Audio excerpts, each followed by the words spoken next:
Sir, ಈಗ ಜಾಗತಿಕ ಮಟ್ಟದಲ್ಲಿ ನಮ್ಮ ಕನ್ನಡ ಸಿನಿಮಾಗಳು, ನೀವು ಸ್ಟಾರ್, ನೀವು ಕೂಡ ಪರಭಾಷೆಯಲ್ಲಿ ಅಭಿನಯಿಸಿ ಬಂದಿದೆ. ಸೊ ಇಂತಹ ಸನ್ನಿವೇಶಗಳು ನಿರ್ಮಾಣ ಆಗುವಂಥದ್ದು ಒಂದು ಕಡೆ ಆದರೆ, ಇಲ್ಲಿ ನಮ್ಮ ನೆಲದಲ್ಲಿ ಆಗ್ತಾ ಇರುವಂಥ ಬದಲಾವಣೆಗಳು, ಬೆಳವಣಿಗೆಗಳು, ನೀವು ಒಗ್ಗಟ್ಟು, ಅನಿವಾರ್ಯತೆ, ಇದೆಲ್ಲವನ್ನು ಕೂಡ ಡಾಲಿ ಅವರು ಹೇಗೆ ಗಮನಿಸ್ತಾರೆ? ಚೆನ್ನಾಗಾಗುತ್ತೆ. ಅಂದರೆ ಹೇಗೆ ಪ್ಯಾನ್ ಇಂಡಿಯಾ ಸಿನಿಮಾಗಳನ್ನ ಅಷ್ಟು ಪ್ರೀತಿಸಿ ನೋಡ್ತಾರಲ್ಲ, ಹಾಗೆ ಹೊಸಬರ ತಂಡಗಳ ಸಿನಿಮಾಗಳಿಗೂ ಪ್ರೇಕ್ಷಕ ತೆರ್ಕೋಬೇಕು. ಖಂಡಿತ ತೆರ್ಕೊಳ್ತಾರೆ. ಐ ಥಿಂಕ್ ಎಲ್ಲರೂ ಒಂದೊಂದು ಫೇಸ್. ಸರ್, ನೀವೇ ವೇದಿಕೆಯಲ್ಲಿ ಬೇಸರ ವ್ಯಕ್ತಪಡಿಸ್ತೀರಾ, ನಂದೇ ಇದು ಕೊನೆಯ ಸಿನಿಮಾ ಆಗ್ಬೋದು ಅಂತ? ಆ ನೋವು ಅದು ಯಾವ ರೀತಿ ಅಭಿಮಾನಿ ಏನಾಗೋದು ಗೊತ್ತಾ, ಈಗ ನಾವು ಪರ್ಸ್ನಲ್ಲಾಗಿ ಈಗ ನೀವೆಲ್ಲ ಮಾತಾಡಬೇಕಾದ್ರೆ ಹೆಂಗೆ ನಾನು ನಾನಾಗಿರ್ತೀನಲ್ಲ, ಹಾಗೆ ಮೋಸ್ಟ್ಲಿ ನೀವು ಮಾತಾಡಿಸ್ಬೇಕಾದ್ರೂ ನಾನಾಗಿರ್ತೀನಿ. ಸೊ ಕೆಲವೊಂದು ಸರಿ ಮಾತಾಡ್ತಾ ಫ್ಲೋಲ್ಲಿ ಒಂದು ಲೈನ್ ಆ ಕಡೆ ಆಗ್ಬೋದು. ಸೊ ನನಗೆ ಭಾಳ ಜನ ಹೇಳಿದ್ರು, ಅಂದರೆ ನೀವು ಅಷ್ಟು ಇನ್ಸ್ಪೈರ್ ಮಾಡೋ ಪರ್ಸ್ನಾಲಿಟಿ, ನೀವು ಹಂಗೆ ಹೇಳಬಾರ್ದು ಅಂತ. ಅದಕ್ಕೆ ಭಾಳ ಪಾಸಿಟಿವ್ ಆಗಿ ಇರ್ತೀನಿ. ಸರ್, ಥಿಯೇಟರಿಗೆ ಜನ ಬರ್ತಾ ಇಲ್ಲ ಅನ್ನೋ ನೋವು ಪರ್ಸ್ನಲಿ ಒಬ್ಬ ಬರ್ತಾ ಇದ್ದಾರೆ. ಈಗ ನಾವು ಹಂಗೆ ನೋಡಿದ್ರೆ ಮದರ್ ಪ್ರಾಮಿಸಿಗೆ ಒಂದು ಮಟ್ಟಕ್ಕೆ ಚೆನ್ನಾಗಿ ಬಂದರು, ಈಗ ಅಯೋಗ್ಯ ಟು ಒಂದು ಮಟ್ಟಕ್ಕೆ ಚೆನ್ನಾಗಿ ಬಂದರು, ಬರ್ತಾ ಇದ್ದಾರೆ. ಆ್ಯಂಡ್ ಎಲ್ಲ ಭಾಷೆ ಸಿನಿಮಾಗಳಿಗೂ ಜನ ಇದ್ದಾರೆ ಥಿಯೇಟ್ರಲ್ಲಿ, ನಾನು ನೋಡ್ತಾನೇ ಇದ್ದೀನಿ. ಸೊ ಅದು ಡೇ ಬೈ ಡೇ ಇನ್ಕ್ರೀಸ್ ಆಗ್ತಾನೇ ಇದೆ.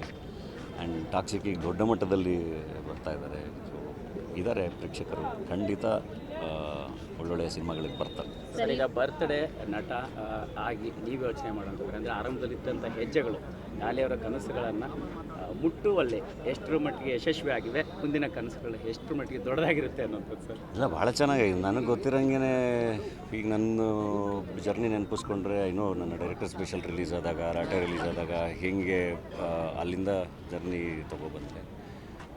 ಭಾಳ ಚೆನ್ನಾಗಿ ಒಂದೊಂದು ಹೆಜ್ಜೆನೂ ಮುಂದಕ್ಕೆ ಹೋಗ್ತಾ ಇದೆ. ಆ್ಯಂಡ್ ಕನ್ಸಿಸ್ಟೆಂಟಾಗಿ ಕೆಲಸ ಮಾಡೋದು ಭಾಳ ಇಂಪಾರ್ಟೆಂಟ್. ಅದನ್ನು ನಿರಂತರವಾಗಿ ಮಾಡ್ತಾಯಿದ್ದೀವಿ. ಅದ್ರ ಜೊತೆಗೆ ಜನ ಭಾಳ ಚೆನ್ನಾಗಿ ಇದ್ದಾರೆ. ಆ್ಯಂಡ್ ಭಾಳ ಎಕ್ಸ್ಪೆಕ್ಟೇಷನ್ಸ್ ಇದೆ.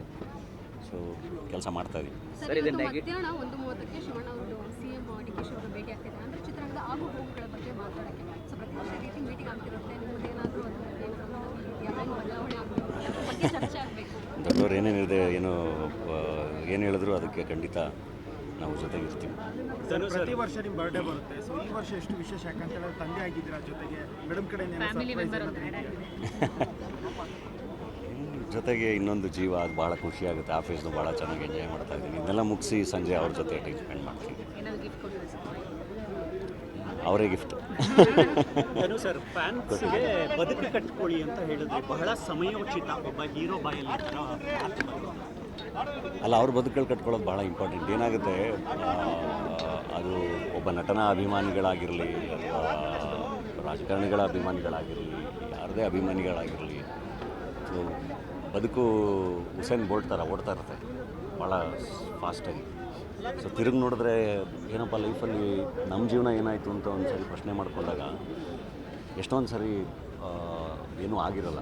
ಹಂಗೆ ಆಗಬಾರ್ದು. ಹಂಗಾಗಿ ಅವ್ರವ್ರ ಬದುಕುಗಳು ಫಸ್ಟ್ ಇಂಪಾರ್ಟೆಂಟು, ಆಮೇಲೆ ನಾವು ಅಂತ ನಾನು ಅದು ಯಾವಾಗ ಸಿಕ್ಕಿದ್ರು ಹೇಳ್ತಾನೆ. ಅದ್ರ ಜೊತೆಗಿರಬೇಕಲ್ಲ. ಈಗ ನಾವು ನಮ್ಮ ಬದುಕಿನ ಜೊತೆಗೆ ನಾವು ಅವ್ರ ಜೊತೆ ಇದೀವಲ್ಲ, ಹಾಗೆ ಅವರ ಬದುಕುಗಳನ್ನು ಕಟ್ಕೊಂಡು ಅದ್ರ ಜೊತೆಗೆ ನಮ್ಮ ಜೊತೆ ಇರಬೇಕು. ಸೊ ಹಂಗಿದ್ದಾಗ ಎಲ್ಲರೂ ಭಾಳ ಚೆನ್ನಾಗಿದೆ. ಸರ್, ಇದನ್ನು ನಾನು ನೆಗೆಟಿವ್ ವೇನಲ್ಲಿ ಕೇಳ್ತಾ ಇಲ್ಲ, ಆರಂಭದಲ್ಲಿ ಹೇಳ್ತೇನೆ. ಅಂದರೆ ಈ ಕನ್ನಡದಲ್ಲಿ ದೊಡ್ಡ ಮಟ್ಟದ ಸಿನಿಮಾಗಳು, ಪ್ಯಾನ್ ಇಂಡಿಯಾ ಸಿನಿಮಾಗಳು, ಈ ಸ್ಟಾರ್ಗಳು ದೊಡ್ಡ ಸಿನಿಮಾಗಳನ್ನೇ ಮಾಡಬೇಕಾದಂಥ ಅನಿವಾರ್ಯತೆಗಳಿದೆಯಾ? ಆ ರೀತಿಯ ಸಿನಿಮಾಗಳಾದಾಗ ಸಣ್ಣ, ಅಂದರೆ ಒಂದು ಲೋ ಬಜೆಟ್ ಸಿನಿಮಾಗಳು, ಒಂದಿಷ್ಟು ವಿಭಿನ್ನ ಪ್ರಯತ್ನಗಳಿದೆ, ಹೊಡೆತ ಬೀಳುವಂಥ ಸಾಧ್ಯತೆಗಳು ಇದೆಯಾ? ಈ ಥರ ಚರ್ಚೆ ಇರುತ್ತೆ ನಿಮಗೂ ಕಾಣ್ತದೆ? ಅದು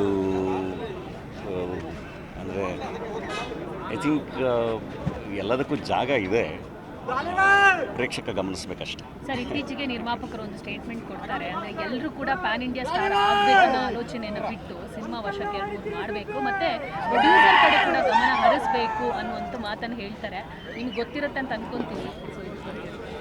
ಎಲ್ಲ ಮಾಡ್ತಾ ಇದ್ದಾರಲ್ಲ ಎಲ್ಲರೂ ಎಲ್ಲಿ ಪ್ಯಾನ್ ಇಂಡಿಯಾ ಸಿನಿಮಾ ಮಾಡ್ತಾ ಇದ್ದಾರೆ, ಎಲ್ಲ ಮಾಡ್ತಾ ಇದ್ದೀವಿ. ಈಗ ಅಣ್ಣ ಫ್ರಮ್ ಮೆಕ್ಸಿಕೋ ಕನ್ನಡ ಸಿನಿಮಾ, 666 ಎಲ್ಲ ಭಾಷೆಗಳಿಗೂ ನಾವು ಪೊಸಿಷನಿಂಗ್ ಮಾಡ್ತಾಯಿದ್ದೀವಿ. ಸೊ ಒಂದೊಂದು ಸಿನಿಮಾ ಒಂದೊಂದು ಥರ. ಆ್ಯಂಡ್ ಐ ಥಿಂಕ್ ಎಲ್ರಿಗೂ ಅವ್ರದ್ದೇ ಜರ್ನಿ ಇರುತ್ತೆ. ಅದನ್ನು ಆನೆಸ್ಟಾಗಿ ಮಾಡ್ಕೊಂಡು ಹೋದರೆ I think everything will change. ನಿರ್ಮಾಣದ ಹೆಜ್ಜೆ ಮುಂದುವರಿಯುತ್ತೆ ಖಂಡಿತ. ಈಗ ಗಣಮದ್ದು ರಿಲೀಸ್ ಇದೆ, ಎಲ್ಲರೂ ನೋಡಿ. ಖಂಡಿತ ನನ್ನ ಪ್ರಯತ್ನ ಅಂತೂ ನಿರಂತರವಾಗಿ ನಡೀತಲೇ ಇರುತ್ತೆ.